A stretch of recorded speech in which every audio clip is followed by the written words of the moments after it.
Howdy. Walrus coral breaching sea currents. That's a video, I don't know, yesterday, 2 days ago. We have this walrus still here, sometimes leaving, sometimes not. It somehow turned over a boat since it's got stuck in some fishing equipment. And in this video I have been talking about the sea currents. Where we have it here. No, I missed. Here we have it. West Spitzbergen current. So I assume this is Svalbard and this is Greenland. There is a walrus now in the Baltic Sea, or maybe there's 2 or even 3, which is really strange. They don't belong here, probably. They don't really find food. The salinity of the water isn't good and it's too warm and whatsoever other things. They just don't belong here. Otherwise, we would have them all the time. The reason why I have to talk again about this, even though I didn't want to talk about this walrus ever again, but obviously there's no choice. Because 5.6, 221 kilometers west of Longyearbyen, Spitsbergen, Svalbard. Depth under the epicenter 10 kilometers. More information. Strong Mach 5.6 kilometer magnitude earthquake, 221 kilometers west of Longyearbyen, Spitsbergen, Svalbard on Monday, July 18th, 2022. Depth 2022. At 6:40 p.m., 38 minutes ago. Yes, it is up here, just for those who don't know where Svalbard is. Basically at the North Pole. In a way. A shallow magnitude 5.6 earthquake was reported earlier evening near New Orleans on Spitsbergen, Svalbard, Svalbard Mayen. According to the German Research Center for Geosciences, GFZ, the quake hit on Monday at a shallow depth of 10 kilometers. Shallow earthquakes are felt more strongly than deeper ones, and they are as they are closer to the surface. The exact magnitude, epicenter, and depth of the quake might be revised within the next few hours or minutes as seismologists review data and refine their calculations, or as other agencies issue their report. A second report was later issued by France's Réseau National de Surveillance Sismique, which listed it as a magnitude 5.3. Other agencies reported the same quake, including the Citizen Seismograph Network Raspberry Shake at magnitude 5.6 and the European Mediterranean Seismological Center EMCC at magnitude 5.7.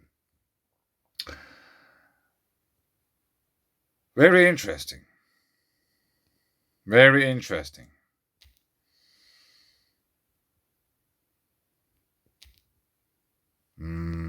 Let's go back again here because I just wanted to show you that it's really north. And yeah, I sacrificed my logo for this. Anyway, there's just one thing you can pin to the screen at once, at least with a phone, how you put them. So, West Spitzbergen current is the warm one which goes into the north, and East Greenland current is the cold one which somehow goes to the south. The earthquake happened here. It is the same location. So if we have a really warm current there up there, which is somehow local in nature, we might assume that there we have some volcanic activity, otherwise it wouldn't be warm. This is just what I think. Furthermore, like all animals, they are much more sensitive on whatever changes in the geomagnetic environment they are living in. They have much finer senses, and since they are not educated in any way, they trust their senses, not like humans. So they will react maybe they will react wrongly because they are not trained for that. That's maybe the reason why we have a walrus in Finland. There might be going on something at this location with the quake. Earthquake-wise. Now let's go back. I will put my logo back. Haha. Now, for those who don't know, there are at least 3 volcanoes marked. Probably extinct. The explosion crater. Eruption style unspecified. Last eruption none during the past 10,000 years. His name is Sigurd. His neighbor, Halvdan, is Halvdan. Eruption style unspecified. None during the past 10,000 years. Already 2 volcanoes. Like, I have been making many videos about this very, so to say, mysterious 10,000 years. Sverrefjell volcano, pyroclastic cone, 506 meters, eruption style unspecified. The last eruptions, none during the past 10,000 years, probably extinct. Probably. Let's go to satellite. Yeah. It's messed up, you cannot really see it. You cannot make a picture because everything is just so, in a way, fragmented. Some places you can zoom in and you can see some details, and some they just are getting, yeah, check it out, pixels. Maybe this other green one works. Yeah, I'm not searching for anything. Yeah, this might be the volcano they're talking about. Or it's just a glacier. Which are volcanoes? But shh, don't tell anyone yet. And there's a deep trench and there's stuff going on there on the ground. There's craters in the sea as well. Bad internet connection. And in my last video I made a report about coral bleaching in this region here. Maybe up here as well, but we cannot see it. And it's really interesting. I don't know if there's any corals up there. In the ice. Really? If so, it would be really interesting. There might be some coral-like things there, but it's really interesting that they are bleaching. I think this relates to whatever stuff is coming out of the ground, which makes the water like it is. That's why it's detecting it. But we have to check out National Buoy Center, which is originally called National Data Buoy Center. Buoy Center.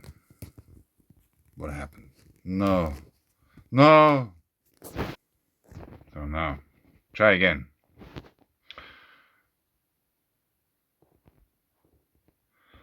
Svalbard.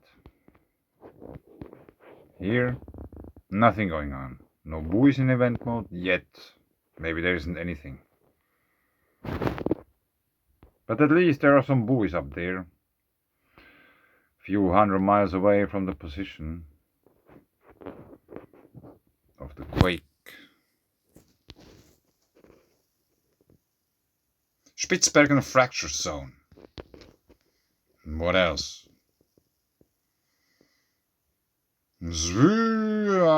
Dogor rise.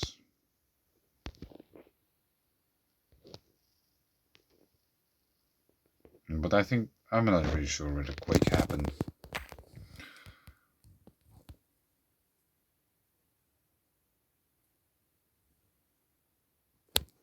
So it happened somewhere here.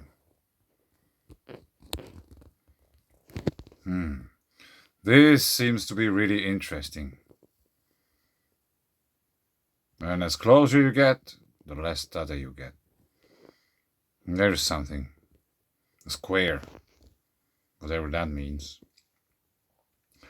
Atta Seamount, Estetta Seamount. Molloy fracture zone.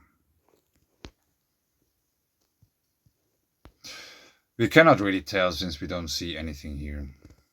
But it's an interesting story.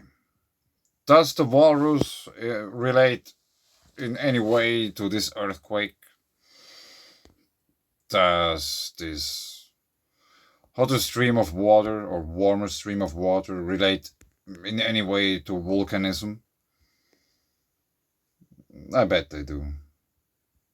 It's just difficult to somehow point it out and prove it.